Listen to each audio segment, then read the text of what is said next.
ഇതിനൊക്കെ പകരം തരാം. നമ്മളിനി എത്ര ജന്മം ജനിക്കണം? എന്താടാ വിലല്ലേ? മൊലാളി കുഞ്ഞാപ്പ് വിളിക്കുന്നുണ്ട്. ഓ ഫാക്കട ഓനെന്തിനും നമ്മളെ വിളിക്കണത്? അയ്യോ ഓ മൊലാലിനല്ല സാജിറാനാണ് വിളിക്കുന്നത്. ഓളായി പോയില്ലേ? ഓ മൊലാലിയുടെ ഒരു മറവി. മുതലാളി ഫോൺ സാജിറാന്റെ കയ്യിലാണെന്ന് വിചാരിച്ചാണ് ഫോൺ വിളിക്കണത്. ഞാൻ വിട്ട് വിളി. മൊലാലിയുടെ കയ്യിലാണ് ഫോണെന്ന വിവരം ഓരോ അറിയില്ലല്ല. ഞാൻ സ്പീക്കർ ഫോൺ ഓൺ ചെയ്യാം.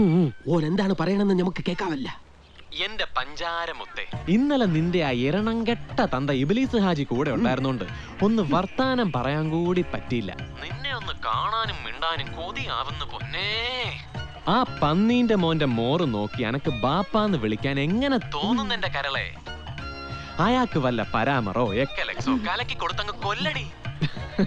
ബാക്കി ഞാൻ എന്റെ പഞ്ചാരമുത്തിനോട് നേരിട്ട് പറയാം. പിന്നെ മറക്കണ്ട, ഇന്ന് നൂൺ ഷോ ഉച്ചയ്ക്ക് 1 മണിക്ക് ശ്രീദേവി മൂവീസിൽ. നല്ല സ്വയംഭം പടാ. സിനിമേന്റെ പേര് ഒരു പേര് പറടാ. അവന്റെ മദാലസകളുടെ പരദീസ. രേഷ്മ ചേച്ചിയും മറിയ ചേച്ചിയും ഷക്കീല ആന്റിയും ചേർന്ന് അഭിനയിച്ച ഫാമിലി പടമാണ്.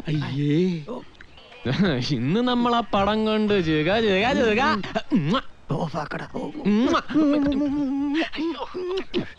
ഇന്നാ പറഞ്ഞു ഞാൻ സലാഹുദ്ദീനെ വണ്ടി എടുക്കടാ. എവിടെയാണ്? തിയേറ്ററിന്റെ പേര് മറന്ന്. തിയേറ്ററിന്റെ പേരാ?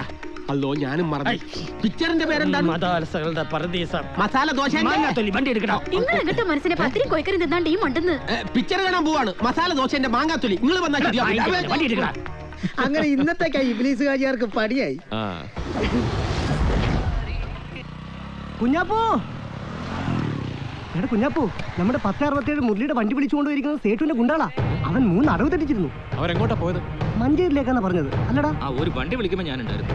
മഞ്ചേരിക്കാന്നാ പറഞ്ഞത്.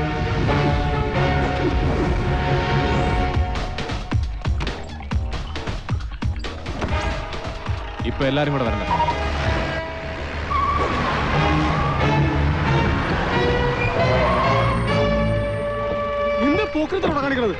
എന്താ ഇത്? നിങ്ങൾ ആരാ? കീഴക്കരുത്. എന്റെ നായിന്റെ മോനെ, ആരാന്ന് പറഞ്ഞാലാ നീ കീഴല്ലടാ.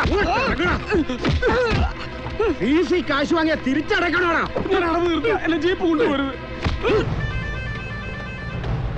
മൊലാളി, കുഞ്ഞാപ്പൂന്റെ ജീപ്പ്. മൊലാളി, ജീപ്പിന്റെ പാച്ചില് കണ്ടിട്ട് ഇത് സിനിമ കാണാനുള്ള പോക്കല്ല. എന്റെ ബലമായ വിശ്വാസം ഓ സാജിറാനെ തട്ടിക്കൊണ്ട് രജിസ്റ്റർ ഓഫീസിൽ പോവാ. കരുതാക്ക് വിളച്ചൊന്നും പറയാതെ വിളിച്ചേ.